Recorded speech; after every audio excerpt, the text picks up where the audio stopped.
Have you ever picked up your phone to do something specific, like, check your bank balance? And 45 minutes later, you put down your phone and you realize that not only have you not checked your bank balance, but you're totally up to date on Instagram or TikTok or whatever it is. Does this sound familiar? There's a name for what's happening. And once you see it, you won't be able to unsee it.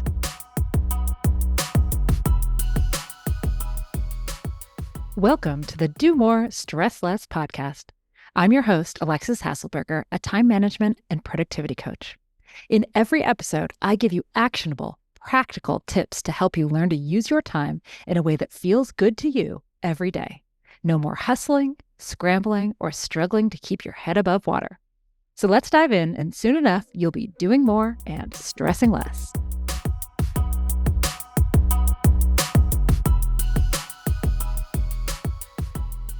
How aware are you of your tech loop?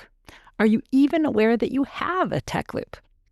Now, I wanted to revisit this concept and share it with you because I think it's a really useful framework in thinking about technology. Now, I first talked about and wrote about this concept when I first heard about it way back in 2019.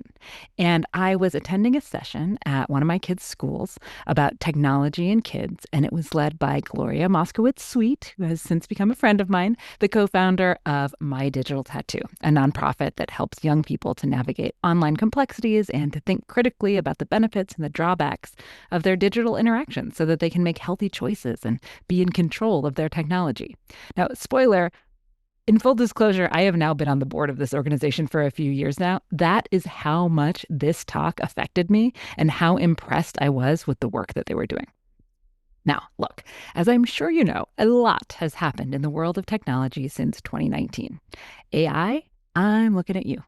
And also, a global pandemic that brought in the era of remote work.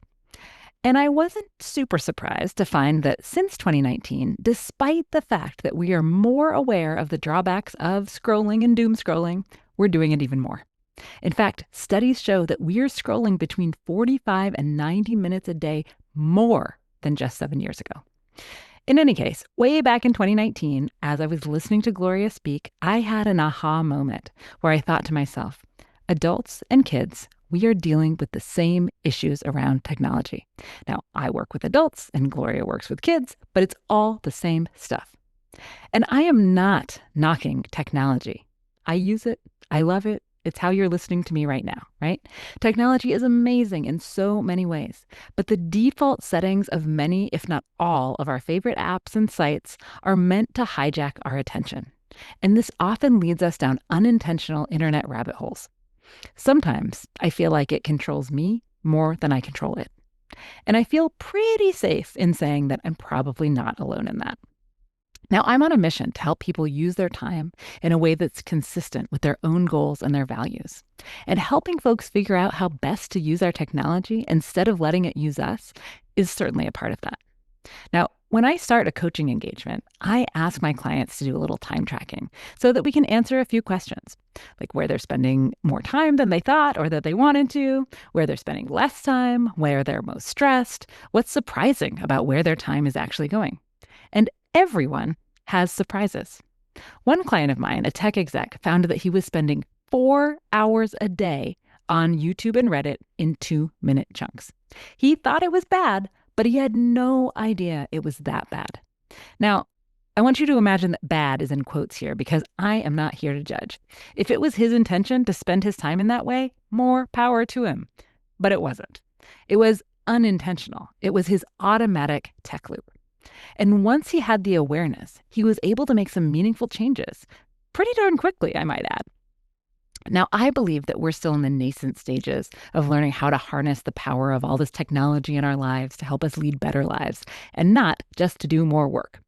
But I don't think we're there yet. For instance, I'm willing to bet that you're not 100% happy with the way that you use technology. And if you are, can you please tell me your secrets, pretty please?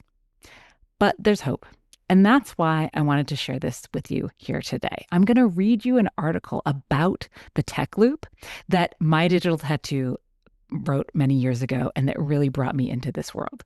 Look, awareness is half the battle. And so I'd encourage you to listen and think not just of your kids, but have yourself in mind too. And then, after you're done listening, resist the urge to judge yourself and instead just notice your own tech loop and think about where you might make a few tweaks so that your technology and time serves you better. And without further ado, I will read to you the article Learning from Our Tech Loop by the My Digital Tattoo team. We will never forget the day one of our high school interns began drawing a circle on the board and said, "Let me tell you all about my loop." In her words, a tech loop is a cycle of sites, apps, and platforms that we check regularly, often, and religiously. She taught us that we all have a highly personalized tech loop that we live and practice every day. We are most effective as digital mentors when we help children and teens develop their critical thinking skills to understand and manage their own loops. Rather than dismissing screen time as superficial, take the time to talk with them about what they're doing online and how they feel about their use. By scaffolding these conversations, we help teens reflect on what parts of their digital use are truly meaningful and which just take up too much time. This prepares them to make better informed decisions on their own, even as technology continues to change. Encourage your kids to ask themselves, what did you notice about your loop? What are you constantly checking? What is always in the background? Do you check more after a post? What are your feelings? Name them. And are you ever free of your loop? A conscious awareness of our loops can foster a deeper understanding of ourselves and each other. Helping kids understand the why of their digital loops is the most effective digital filter. It guides them to consciously and mindfully engage with technology in a way that reflects their own choices and values. Okay, before you go, one more thing. If you've been listening to this podcast and thinking to yourself, I want to actually do this stuff. I just need help figuring out where to start. Then I've built something for you. It's called the Do More Stress Less app. And it's personalized coaching every single day based on the same process that I use with all of my clients.